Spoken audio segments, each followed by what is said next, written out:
नमस्कार साथियों, मैं ए.के. मलिक स्वागत करता हूं आपका गुरुकुल श्योर 60 में। कल हमने डिस्कस किया था QIP 1069। आज हम डिस्कस करेंगे QIP 1070। कल के सेगमेंट में कुछ बच्चों के डाउट्स भी रहे हैं, तो उसको एक बार चेक कर लिया करो। डाउट जैसा भी रहे उसे आइए और पूछिए। क्वेश्चंस सभी एग्जाम्स बेस्ड हैं, सब एग्जाम्स में आ भी जाते हैं, इससे ही क्वेश्चंस बनते हैं। तो अपना स्टैंडर्ड बनाइए क्वेश्चंस को टैकल करने का। देखिए, स्टार्ट कर लेते हैं, ज्यादा टेंशन मत लेना, डाउट आते हैं अच्छी बात है। पॉइंट समझिए। अगर ये क्वेश्चन आ जाता है, उसने कहा कि दे लेट हर गो। पहले तो मैं आपको एक पॉइंट समझा देता हूं।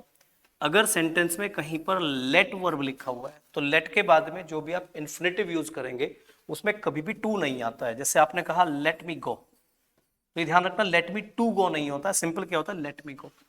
चाहे इसे एक्टिव में यूज कीजिए, चाहे इसे पैसिव में यूज कीजिए। जैसे ही वॉज, मान लो एक पैसिव सेंटेंस में लिख देता हूं, he was late to study. तो ये ग्रामर का भी रूल है, याद रखना है। इन्फिनेटिव में आता है आपका पॉइंट वाला, he was late to study, तो आपने इसे पैसिव वॉइस में यूज किया है, तो यहाँ पर टू नहीं आएगा किसी भी सूरत में। ही वॉज लेट स्टडी। तो उसी तरह से हमें सेंटेंस देखना। उसने कहा कि दे लेट हर गो। अब देखो, हमें पैसिव बनाना है, तो इतने पॉइंट पे ध्यान दीजिए। और इसमें वर्ब है लेट। लेट जो है यहाँ पे सेकंड फॉर्म है, क्योंकि किसी भी ऑप्शन में फर्स्ट फॉर्म के थ्रू से बना नहीं रखा है, सब में सेकंड फॉर्म बना रखा है।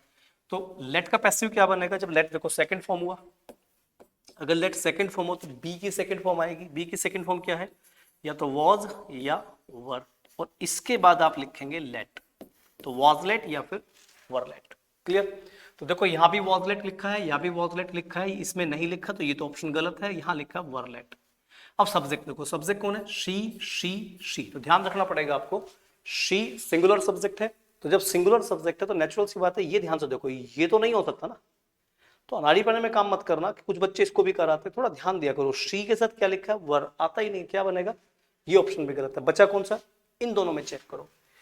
अब आपके फॉर्मेट के हिसाब से देखो सेंटेंस में क्या लिखा हुआ है। इसने कहा कि शी वॉज लेट, हालांकि टू सही नहीं है, लेकिन फिर भी चलो जो लिखा को मान लेते हैं। She was late to go, और यहाँ पे लिखा है टू बी गॉन।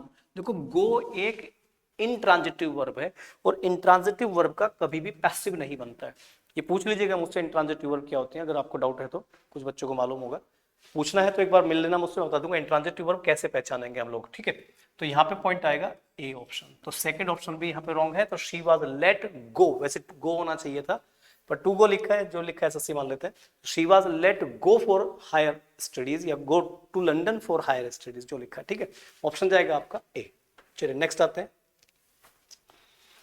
ये बचपन में कहानी सुनी होगी आपने पांडवों की, कि पांडव थे, वो जंगल में थे, एक राक्षस था, वो एक आदमी का मांस रोज खाता था, एटसेट्रा कहानी सुनी होगी। तो भीम वहां पे भोजन लेके जाता है और राक्षस से लड़ता है। ये बचपन में हमने कहानी सुन रखी है, वही कहानी उसमें पूछ लिया।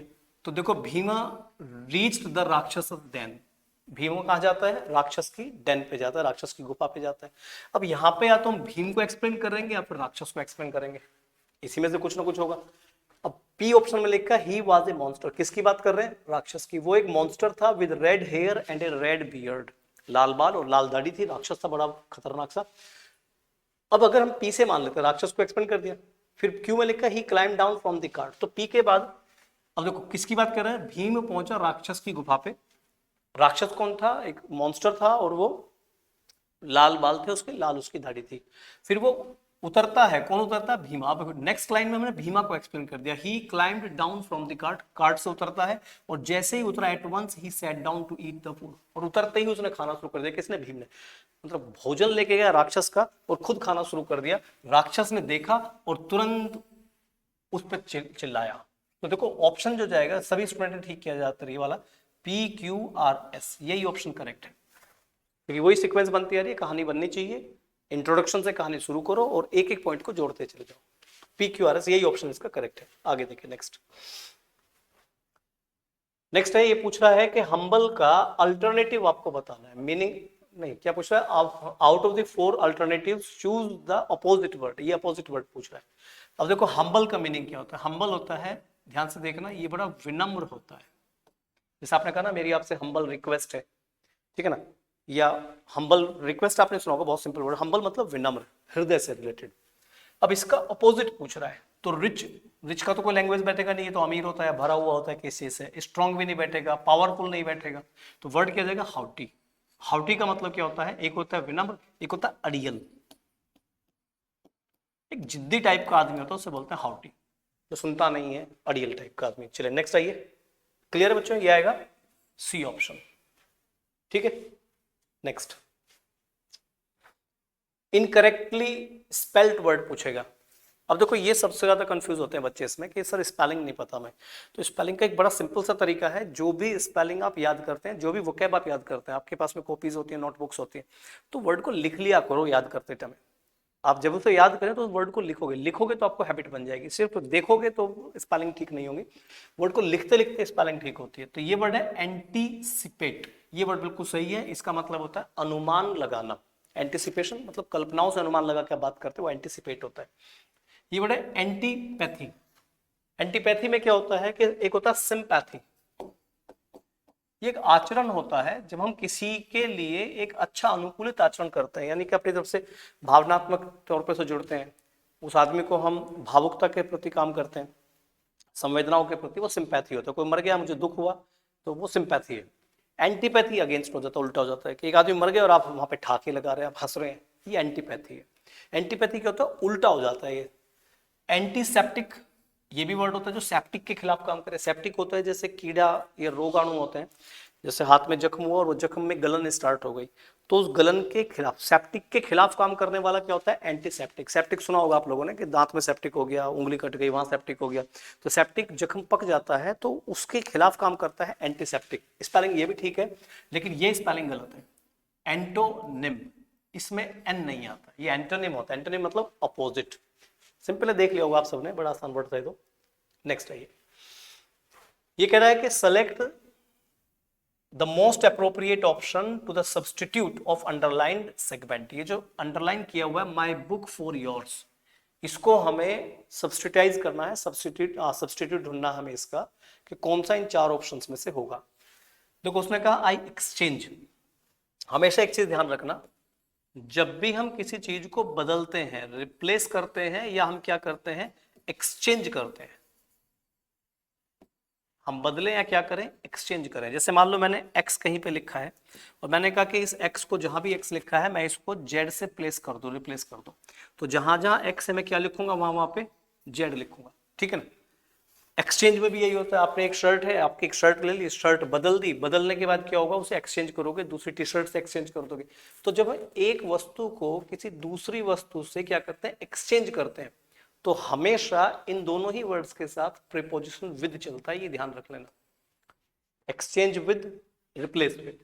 तो जैसे उसने कहा can I exchange my book, मैं अपनी बुक बदल सकता हूं क्या तुम्हारे वाली बुक से, तो ये फोर नहीं आएगा। तो क्या पॉइंट बनेगा? Can I exchange my book with yours. Option जाएगा सी। एक्सचेंज और रिप्लेस के साथ हमेशा क्या चलेगा? विद। नेक्स्ट आइए। क्लियर? कम फ्रॉम बिहाइंड बहुत इंपॉर्टेंट फ्रेज है, ईडियम पूछा जाता है वैसे, ईडियमेटिक फ्रेज बहुत इंपॉर्टेंट है। कम फ्रॉम बिहाइंड होता है, जैसे मान लीजिए कोई बच्चा है, उसने मान लो एसएससी का प्रिपरेशन किया है, ठीक है, बहुत मेहनत से प्रिपरेशन किया है, लक अच्छा नहीं था, इस बेचारे का सिलेक्शन नहीं हुआ।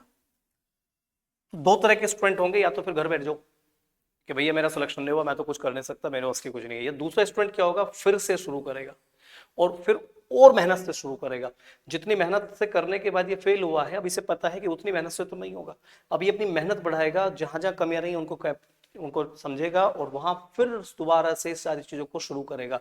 यानी शुरुआत से और मेहनत से लगना ताकि तुम जीत सको, उसे बोलते हैं कम फ्रॉम बिहाइंड। पीछे से बन के आ रहा, माहौल बना के लाना है, कम फ्रॉम बिहाइंड होता है। तो यहां उसी हिसाब से ईडियम का मीनिंग देखिए। पहला लिखा to win after being in a losing position, के पहले वो हारने की अवस्था में था, इन ए गेम, बिल्कुल सही है, यही जाएगा। ये hit behind the back, unexpected winner, problem that comes up suddenly, वो नहीं होंगे। ऑप्शन क्या होगा? सॉरी ये कट हो गया, ऑप्शन होगा ए। मतलब कि जीत जाना, लेकिन इस तरह से जीतना कि आप पहले पोजीशन पे हारे थे और उसके बाद मेहनत करके आप उसे जीते हैं। क्लियर? और इसको जो ना क्वेश्चंस को चेक करते रहे अपने टेस्ट पेपर के साथ में, और उनके कमेंट्स भी अपना देते रहे। Next, dog says. Dogs age, अब ये होता है कुत्ता, डॉग कुत्ता होता है, नेचुरल सी बात है। अब देखो डंकी के साथ भी एक प्रीपोजिशन आते हैं ऐसे वाले, डंकीज ईयर, एक इडियम होता है डंकीज ईयर, एक होता है डॉग सेज, ये दोनों इडियम समझ के चलना। डंकीज ईयर जब भी आएगा इसका मतलब होता है आफ्टर ए लॉन्ग टाइम, बहुत समय बाद। डंकीज ईयर कि मतलब गधों के भी दिन आते हैं, तो गधों का दिन आया है, बहुत समय बाद गधों का दिन आया है, उसे बोलते हैं डंकीज ईयर। इसका मतलब क्या होगा, इसका मीनिंग होता है आफ्टर ए लॉन्ग टाइम, इसका मीनिंग है आफ्टर ए लॉन्ग टाइम। लेकिन अगर डॉग से ज्यादा तो ये भी लॉन्ग होता है, लेकिन ये ए लॉन्ग टाइम होता है, बस ध्यान रखना। डॉग सेज लंबा सीवन, 12-15 साल कुत्ता जिएगा उसमें, वो डॉग सेज है, लॉन्ग टाइम है। और donkeys year after a long time, ठीक है। तो आपको क्या करना है यहां पे friend, a long period of time, dog says a long period of time, ठीक। नेक्स्ट है, ही वॉज मच मोर सरप्राइज्ड। देखो सरप्राइज्ड एडजेक्टिव है, इसका कंपैरेटिव डिग्री मोर सरप्राइज्ड है, इसके साथ मच लिखा है, आपने सुना होगा कंपैरेटिव डिग्री के साथ में मच आता है। तो ही was much more surprised than me. अब यहां से पॉइंट समझने की कोशिश कीजिए। अगर सेंटेंस में ए और बी, मान लीजिए दो लोग हैं, ध्यान से देखना कितने लोग हैं, दो, ए और बी। अगर ए और बी में हम कंपेयर करते हैं तो कंपैरिजन में दोनों के केस बिल्कुल सेम होने चाहिए। अगर ए सब्जेक्ट है तो नेचुरल बात है बी भी सब्जेक्ट ही होगा। सिंपल पॉइंट में ध्यान रखो, ए और बी में कंपैरिजन करना, जैसे मान लीजिए जो सेम होगा, जैसे ऑब्जेक्ट है तो बी भी ऑब्जेक्ट होगा। सेम चीजों को कंपेयर किया जाएगा, जैसे मैथ्स में आप पढ़ते होंगे, टाइम एंड वर्क वगैरह कुछ पढ़ा होगा आप लोगों ने। तो अगर कोई टाइम या वर्क कुछ भी आप पढ़ रहे हैं तो उसमें जैसे समय की बात चल रही है, तो एक तरफ घंटे लिखे हैं, एक तरफ सेकंड लिखे हैं, क्वेश्चन होगा ही नहीं। या तो सेकंडों के घंटे बना लो या घंटों के सेकंड बना लो, एक प्लेटफॉर्म पे लाना पड़ेगा, तब कंपैरिजन हो सकता है। जैसे तुम मेरा कंपैरिजन जॉन सीना से नहीं कर सकते। अब जॉन सीना एक फाइटर है, मैं एक टीचर हूं, कंपैरिजन तब हो सकता है या तो मुझे भी फाइटर बना दो, डाइट दो, अच्छा खिलाओ पिलाओ, भाई से बॉडी बनवाओ मेरी, तो मेरा फाइट करवा दो, ये क्योंकि तभी तो होगा ना। जॉन सीना के सामने जाऊंगा तो मुझे जॉन सीना जैसा बना दो आप, या फिर जॉन सीना से इंग्लिश पढ़वा लो, तभी तो कंपैरिजन कर सकते हैं ना। तो ये कंपैरिजन होने के लिए क्या होता है, सेम प्लेटफॉर्म पे आना पड़ेगा। या तो जॉन सीना को मलिक सर की तरह इंग्लिश पढ़वा लो, या मलिक सर को जॉन सीना की तरह फाइटर बना दो, तब तो कंपैरिजन हो जाएगा। अब यहां पर ही का कंपैरिजन किससे किया, मी से। ही कौन है, सब्जेक्ट, मी कौन है, ऑब्जेक्ट। नहीं हो सकता, सेम करना पड़ेगा। इसको तो मैं ऑब्जेक्ट बना नहीं सकता हूं, तो इसी को सब्जेक्ट बनाना पड़ेगा, I. He was much more surprised then I, तो ये एरर किस में जाएगी, बी पार्ट में, मी की जगह आई करना पड़ेगा। Clear point. चलिए नेक्स्ट आइए, the mobile must not be use. बड़े आसान पॉइंट, एक ट्रिक बता रहा हूं मैं आपको, कुछ नहीं करना, सेंटेंस पढ़ोगे तो फंस जाओगे, ज्यादा लंबा चौड़ा सेंटेंस नहीं पढ़ना होता है, बहुत सिंपल ट्रिक ध्यान रखो। इसमें क्या लिखा है, मस्ट। पहले ये देख लो, जिस जिसमें मस्ट नहीं है गलत हो जाएगा, क्योंकि हम इसको चेंज नहीं कर सकते हैं। कांट नहीं आएगा, मेंट नहीं आएगा, नीडेंट नहीं आएगा, मस्ट नॉट खत्म बात, डी जाएगा। ऐसे तो इनको ध्यान रखना है, वॉइसेस को उड़ा दिया करो फटाफट, सिर्फ एक वर्ड से वॉइसेस नरेशन हो जाते हैं, एक एक वर्ड से, तो ज्यादा सरदर्दी नहीं पालना, ये एक ही वर्ड से हो जाएगा। जल्दी आइए नेक्स्ट क्वेश्चन पे, सरमाउंट।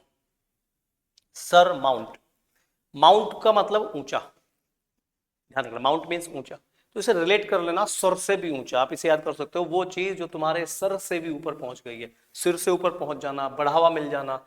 या जैसे मान लीजिए भारत पे आक्रमण हुआ अंग्रेजों का, तो अंग्रेजों ने भारत को क्या कर दिया, भारत के सर पे बैठ गए, उसे बोलते थे सर माउंट। सर माउंट मतलब किसी पर कब्जा कर लेना, किसी को अपने अधीन कर लेना, या किसी को जीत जाना, वो सर माउंट होता है। सर माउंट का मतलब होता है किसी को जीत लेना, सर माउंट, सर पे जाके बैठ जाना उसके, बाकी सब उसके अधीन हो जाता है, सर माउंट होता है। तो सर माउंट का पूछ रहा है, क्या पूछ रहा है वो, अपोजिट वर्ड पूछ रहा है।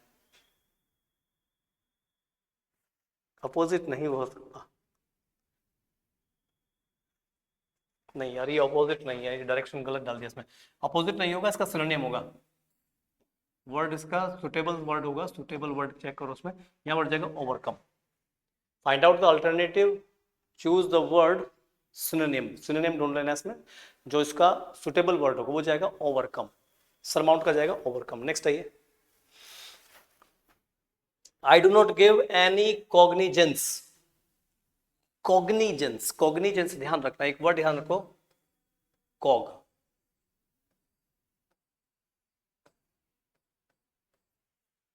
कॉग जो वर्ड होता है ना, ये वर्ड ध्यान रखना, ये किसी चीज की नॉलेज को रिप्रेजेंट करता है, ठीक है ना। जब हम किसी की नॉलेज की बात करते हैं कॉग वर्ड आ जाता है। तो जो कॉग्निजेंस होता है, कॉग्निजेंस के साथ में जैसे आपने ना आई do not give any cognizance, पहचान, मैंने उसे कोई पहचान नहीं दी, मैंने उसे कोई इन्फॉर्मेशन नहीं दी, या उसके बारे में मेरे को जानकारी नहीं है, तो किसके बारे में, टू, हमेशा ही अपने साथ लेता है टू को। I do not give any cognizance to what he says. Cognizance मतलब मैंने ध्यान ही नहीं दिया वो क्या कह रहा है, मैंने उस बात को पहचानने पे ध्यान नहीं दिया, मैंने उस बात पे जोर नहीं डाला वो क्या कह रहा है। किसी बात पे जोर डालना, ध्यान देना, कॉग्निजेंस होता है। तो कॉग्निजेंस मतलब किसी पे ध्यान देना, और हमेशा क्या आएगा, टू। जैसे pay attention to, heed to, ध्यान देना किसी बात पर, पे अटेंशन टू भी आता है। फ्लूवियल, फ्लूवियल, ध्यान से देखो इस वर्ड को। फ्लूवियल जो वर्ड होता है, सिंपल वर्ड याद रखना, फ्लू से रिलेट कर लेना इसको। फ्लू में क्या होता है, नाक बहेगी, नेचुरल सी बात है, कहीं भी वर्ड आए तो ध्यान रखना। फ्लू अगर किसी बंदे को हुआ है तो नाक बहेगी, आंखों से पानी बहेगा, तो पानी बहना, नाक बहना, वो फ्लूवियल याद कर लो। तो ये वर्ड क्या है, रिलेटेड टू रिवर्स, जैसे नदी से संबंधित होता है, नदियों से संबंधित शब्द को फ्लूवियल बोलते हैं। तो नदियों से संबंधित कैसे याद रखेंगे, जैसे उसकी आंखों से आंसुओं की धारा बह गई, नाक से धारा बह गई तो अच्छा नहीं लगेगा, उसकी आंखों से धारा बह गई, आंखों से पानी बह गया, पानियों के समंदर बहा दिए, तो उस चीज को फ्लूवियल बोलते हैं। फ्लूवियल का मतलब होता है किसी चीज में नदियों की तरह बह जाना, या नदियों से संबंधित होता है फ्लूवियल। तो इस वर्ड कौन सा जाएगा, रिलेटेड टू रिवर। देखिए ध्यान से सेंटेंस को समझो, ये जंबल सेंटेंसेस हैं। पहला सेंटेंस इसमें लिखा हुआ है कि his son fail into bad company of village boys, गांव के लड़कों में बुरी संगति में उसका बेटा फंस गया। किसी का बेटा होगा, फंस गया होगा बुरी संगत में। अब अगर किसी का बच्चा बुरी संगत में फंस गया, मैंने इंट्रोडक्शन यहां से दिया सेंटेंस में कि his son fail into bad company of village boys, गांव के बुरे लड़कों की संगत में बच्चा फंस गया। अब इससे किसको जोड़ोगे आप, देखिए जो पिता है, father wanted to wean his son from bad company, उसका बाप चाहता था कि अपने बच्चे को बुरी संगत से बचाए। एक तो ये, his father was much worried about his son's bad company. देखो तो आर से शुरू हो रहा है, पी से या एस से या क्यू से, किसी भी एक चीज से शुरू हो रहा है। यहां पर इन दोनों में देखोगे, पी में तो लिखा उसका पापा चाहता था कि बुरी संगत से बचे, क्यू में लिखा है कुछ दिन बाद उसमें कुछ बनाना थे, वो खराब हो गए, तो ये तो क्यू से तो नहीं बनेगा। केले कहां से आ गए, बेटा बुरी संगत में फंसा, एकदम केले आ गए, केले तो नहीं आएंगे एकदम से, ठीक है। उसका पिता चाहता था कि वो बुरी संगत से बचे। His father was much worried about his son's bad company, उसका पिता परेशान था उसकी संगति को लेकर। तो देखो यहाँ संगति को रिप्रेजेंट किया, एक बच्चा जो है अपने गांव की बुरी संगति में फंस गया, पिता उस संगति को लेकर परेशान था और उसको वो लेसन सिखाना चाहता था, एक पाठ पढ़ाना चाहता था, या उसे बचाना चाहता था। तो जो पॉइंट है यहाँ पे लेके जाइए फर्स्ट से आर को, ठीक है ना। उसका पापा परेशान था उसकी बुरी संगति को लेके, फिर क्या हुआ, वो चाहता था कि उस बुरी संगति से वो बच जाए, आर के बाद पी आ जाएगा, ठीक है। और उसे बचाने के लिए उसने क्या किया, टू गिव ए लेसन, एक शिक्षा देने के लिए अपने बेटे को, पिता ने क्या किया, उसे कुछ बनानास दिए, एक सड़े हुए केले के साथ में कुछ केले दिए जिनमें केला सड़ा हुआ था, और कुछ दिनों बाद सारे केले भी सड़ गए। तो नेचुरल सी बात है, एस के बाद आर, क्योंकि पहले केले देगा तभी तो सड़ेंगे ना, तो केले दिए एक सड़े हुए केले के साथ में, कुछ दिन बाद क्या हुआ, सारे केले सड़ गए। तो एस के बाद क्यू, सॉरी एस के बाद क्यू और आर के बाद पी, ए ऑप्शन जाएगा, R P S Q. Clear, next आइए, डेलीरियस। देखो डेलीरियस एक इंपॉर्टेंट वर्ड होता है, डेलीरियस। डेलीरियस का मतलब होता है एक ऐसी चीज, आप इसे दिल्ली के रईस याद कर लो, जो दिल्ली के जो रईस होंगे ना, डेलीरियस, दिल्ली से याद करो दिल्ली, दिल्ली से तुम दिल्ली याद करो, और रियस से तुम याद कर लो रईस। दिल्ली के रईस क्या होते हैं, दिखावेबाज होते हैं, आदमी को आदमी नहीं समझते हैं, और मूर्खता की सारी हदों को पार कर देते हैं। ये दिल्ली वाले बुरा मत मानना, मुझे तो वर्ड याद कराने की ट्रिक बता रहा हूँ। तो डेलीरियस का मतलब होता है दिल्ली के रईस क्या होते हैं, मूर्ख होते हैं। गाड़ी लेके जा रहे हैं तो 100 की स्पीड से उड़ाते जा रहे हैं 4-5 लोगों को, दारू पी रहे हैं तो औरतें लड़कियां भाई साहब दारू पी पी के गाड़ियों में गिरती आ रही हैं। दिल्ली के रईस क्या होता है, डेलीरियस होते हैं। डेलीरियस मतलब मूर्खता की हदें पार करने वाला। तो यहाँ वर्ड जाएगा इनसेन, सिनोनिम क्या होगा डेलीरियस का, इनसेन। इनसेन मतलब मूर्ख होता है, या बहुत सोच समझ के काम नहीं करता उसे इंसेन बोलते हैं। मालाइज, ये मेलाइज बोलते हैं कुछ लोग इसे, मेलाइज, इसको समझ लीजिएगा। मेलाइज का मतलब होता है, इसका मीनिंग बताता हूं पहले क्या होता है। इसका मतलब होता है दुबला, ये दुबलापन होता है, दुर्बलता होती है, कमजोरी होती है। मेलाइज जो होता है, कमजोरी को बोला जाता है मेलाइज जो होता है, ठीक है ना। अभी इसे याद कर सकते हैं, जैसे पुराने जमाने में क्या होता था, महिलाएं बच्चे को गिराने के लिए क्या करती थी, मालाडी खा लेती थी। और वो ज्यादातर मालाडी खाएंगी, मालाडी खाएंगे, मालाडी खाएंगे, तो ऐसे ही खामा खा मालाडी खाते रहेंगी लड़की महिलाएं, तो वो क्या हो जाएगी, दुबली हो जाएंगी, मर जाएंगी, पतली हो जाएंगी, सूख जाएंगी, बीमार हो जाएंगी। तो बीमार हो जाएंगी, सिकनेस। ज्यादा मालाडी ऐसे ही नहीं खानी होती, ठीक है। तो मालाइज को याद कर लीजिए कि जिस तरह से उल्टी सीधी दवाइयां नहीं खाते, क्या होते हैं, बीमार बन जाते हैं, उसे बोलते हैं मलाइज। क्लियर बच्चों, ठीक है। तो वर्ड को थोड़ा सा रिलेट किया करो। जैसे मान लो एक वर्ड आपने देखा, ये वर्ड, अब ये वर्ड इतना कॉमन तो है नहीं कि कहीं भी आ रहा है, तो इस वर्ड को हमेशा कैसे याद रखें, उसके लिए एक सीधा तरीका है, वर्ड का निमोनिक मेथड बना लीजिए किसी तरीके से। जैसे आगे आइए, नेक्स्ट आइए। इसमें ग्रामेटिकल एरर आपको चेक करना है। मैंने आपको लास्ट क्लास में बताया था, टोल्ड के साथ डायरेक्ट कंजंक्शन कभी नहीं आता है, लेकिन इसमें नहीं है, तो ये पॉइंट तो ठीक है। आई टोल्ड द टीचर, इसमें दिक्कत नहीं है। That homework set for the day was much too. अब देखो ये मच टू किसके लिए कह रहे हैं, मच टू का मतलब बहुत सा। अभी जो वर्ड बोला गया है मच टू, ये ध्यान रखना, दो वर्ड होते हैं, एक वर्ड होता है टू मच और एक वर्ड होता है इसमें मच टू। ये जो टू मच आता है ये हमेशा किसी नाउन के लिए चलता है, और जो मच टू होता है ये सेंटेंस में चलता है किसी एडजेक्टिव के लिए। तो हमने बोला है, क्या बोला कि I told the teacher that the homework, the homework was much too. तो मच टू तो मैं होमवर्क को कह रहा हूं ना, हमारे लिए होमवर्क बहुत ज्यादा था, तो मच टू किसके लिए बोला, होमवर्क के लिए। होमवर्क क्या है, नाउन, नाउन के लिए मच टू नहीं आएगा, टू मच आएगा, एरर जाएगी सी पार्ट में। तो यहाँ टू मच कीजिए, was too much for us. लेकिन अगर मैं कहूं she is too much intelligent, अगर हम बोलते हैं she is too much intelligent, तो टू मच इंटेलिजेंट में टू मच नहीं आएगा, वर्ड क्या आएगा इसमें, much to intelligent. She is much to intelligent. तो एडजेक्टिव के लिए मच टू, नाउन के लिए टू मच। नेक्स्ट, ये क्लॉज टेस्ट है। The solar system has been a complicated wonder for astronomer. Solar system जो है वो बड़ा कॉम्प्लिकेटेड, एक जिज्ञासा वाली चीज है एस्ट्रोनॉमर्स, खगोल शास्त्रियों के लिए। This is a problem, this is a question, this is a query, this is a matter.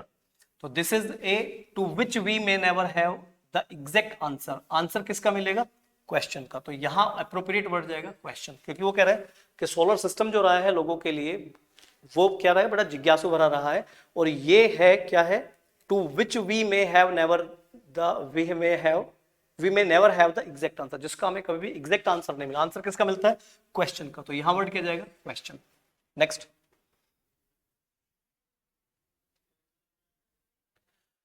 आगे है man has wondered the age of the earth ancient times. वो कह रहा है मैन हैज वंडर्ड, वंडर्ड के साथ पूछ रहा है, वंडर्ड के साथ wondered around, wondered out, wondered on, wondered about. Wonder about होता है जिस चीज की आप परेशान होते हैं, जिस चीज के लिए आप चिंता करते हैं, आश्चर्य में रहते हो, किसी की खोज कर रहे हो, वो होता है वंडर अबाउट। तो यहां पॉइंट जाएगा man has wondered about the age of the earth, और ऑफ द अर्थ के बाद क्या लिखा है, since, during, from, around.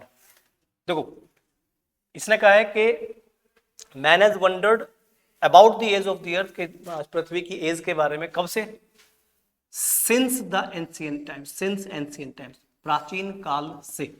From मत लगा देना, क्योंकि अगर जब भी सेंटेंस में फ्रॉम आएगा, फ्रॉम हमेशा फ्यूचर टाइम के लिए आता है।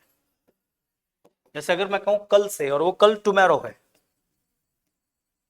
अगर मैं आपसे कह रहा हूं कि टुमारो से यानी कल से पढ़ाई शुरू करेंगे, तो इसमें फ्रॉम आएगा, फ्रॉम टुमारो।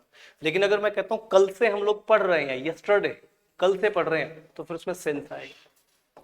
सिंस हमेशा जो आएगा वो पास्ट टाइम से आएगा, और फ्रॉम हमेशा जो आएगा वो फ्यूचर टाइम के लिए आएगा। तो यहां पे चलेगा, पॉइंट क्या जाएगा, सिंस, सिंस एंशिएंट टाइम्स।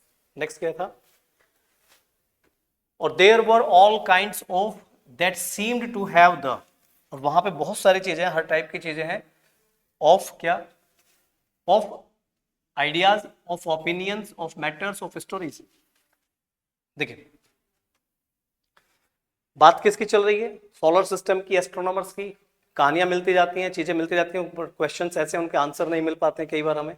और पृथ्वी की एज को लेके प्राचीन काल से हम लगे पड़े हैं, लेकिन वहां बहुत तरह की क्या है, कहानियां हैं जो हमें दिखा देती हैं कि क्या दिखाती हैं, there were all kind of the stories. खगोल शास्त्र में, चीजों में, मिथोलॉजी में कहानियां मिलेंगी आपको, स्टोरीज, बहुत सी कहानियां जुड़ी हुई हैं जो हमें दे देते हैं क्या, आंसर। कि पृथ्वी कैसे बनी, क्या बना, उनके आंसर्स हमें मिल जाते हैं। तो वही तो लिखा है, there were all kind of stories that seemed to have the answer. क्योंकि हम क्वेश्चन ही ढूंढ रहे हैं, क्वेश्चंस का आंसर ढूंढ रहे हैं, तो यहाँ पे आंसर जाएगा और यहाँ पे स्टोरेज जाएगा। बड़ा इजी पैराग्राफ है, इसे एक बार करके देखो ध्यान से। और नेक्स्ट क्वेश्चन देखिए, फोटोस्टेट की स्पेलिंग गलत है। वो स्पेलिंग पूछ रहा है गलत किसकी है, फोटोस्टेट, ई नहीं आता है, PHOTOSTAT, फोटोस्टेट। बाकी ये ठीक है। पोस्थ्यूमस, पोस्थ्यूमस का मतलब होता है मृत्यु उपरांत, उपरांत देख लेना हिंदी कैसे लिखते हैं। पामिस्ट्री वो हस्तरेखा शास्त्र होता है, आपकी हाथ को रीडिंग करके ज्योतिषी बता देता है। और पॉलिटेक्निक तो ये तो स्टडी है। तो वर्ड जाएगा फोटोस्टेट, पहला वर्ड गलत है इसमें, स्पेलिंग ठीक करो। नेक्स्ट है, if you have an issue, अगर तुम्हें कोई इश्यू है रिगार्डिंग द प्राइस, कीमत को लेके, you must argue with him across the table, उसके मेज पे जाओ और उससे आगे के बहस कर सकते हो। अगर तुम्हें क्या है, एक इश्यू है, कोई झगड़ा लग रहा है, कोई टेंशन लग रही है, इश्यू मतलब उसमें सेटिस्फेक्शन नहीं हो रहा है किसी मुद्दे को लेके, तो आप क्या कर सकते हैं, झगड़ा कर सकते हैं, बात कर सकते हैं उस आदमी से जाके। तो इसमें argue before, argue upon, argue out, argue about. देखो जब भी हम अपनी बातों को सामने लाते हैं, मान लो मुझे कुछ लग रहा है, अनकंफर्टेबल फील कर रहा हूं, तो मुझे कुछ कहना है, तो उससे बोलता है out, come out, argue out. तो वहां पे आउट आता है, अपनी बात को रखने को आर्ग्यू आउट कहेंगे। अगर प्राइस को लेके इश्यू लग रहा है तो आप जाइए और आर्ग्यू आउट कीजिए, किससे, उस आदमी से, टेबल के सामने खड़े होकर। तो आर्ग्यू आउट का सेंस होता है अपनी बात को कहना, वो आर्ग्यू आउट जाएगा। ठीक है। लास्ट क्वेश्चन है, ही asked me for a cup of coffee, उसने मुझे कप ऑफ कॉफी, एक कप कॉफी के लिए बुलाया या पूछा। ठीक है। तो आस्क मी ऑफ, अब ऑफ और फॉर नहीं होगा, आस्क मी इन अप्रोप्रिएट होगा। आस्क मी इन का मतलब उसने मुझे बुलाया घर में, भाई साहब आओ एक कप चाय पीते हैं, तो पहले वो आपको अंदर बुलाएगा फिर आपको कॉफी देगा। तो ही आस्क्ड मी इन, उसने मुझे बुलाया, किस लिए बुलाया, for a cup of coffee. ये ध्यान रखना, आस्क टू प्लस वर्ब, जैसे he asked me to study, जैसे आस्क मी टू स्टडी, इसका मतलब होता है उसने मुझे पढ़ने के लिए कहा, ये कुछ करने के लिए कहना होता है। आस्क फॉर प्लस वर्ब या नाउन वाउन जो भी है यहाँ पे, वर्ब ING या फिर नाउन जो आप लगाना चाहें, इसका मतलब होता है मांगना। ही asked me for a cup of T, उसने मुझसे एक कप चाय मांगी। और ही asked me in, ask in का मतलब होता है अंदर बुलाना। तो ही आस्क्ड मी इनअप्रोप्रिएट होगा। ही आस्क्ड मी इन का मतलब है उसने मुझे अंदर बुलाया एक कप चाय के लिए। तो आस्क फॉर, आस्क मी, मतलब आस्क इन, आस्क आफ्टर, ये सब चीजें फ्रेजल वर्ब में आती हैं, सबके सेंस अलग हो जाती हैं। तो यहाँ पॉइंट जाएगा, ही asked me in for a cup of coffee, एक कप चाय के लिए उसने मुझे इनवाइट किया। ठीक है दोस्तों, अब नेक्स्ट क्लास में नेक्स्ट सेशन के साथ मिलेंगे, आपके नेक्स्ट टेस्ट को डिस्कस करेंगे। तब तक के लिए थैंक यू, नमस्कार।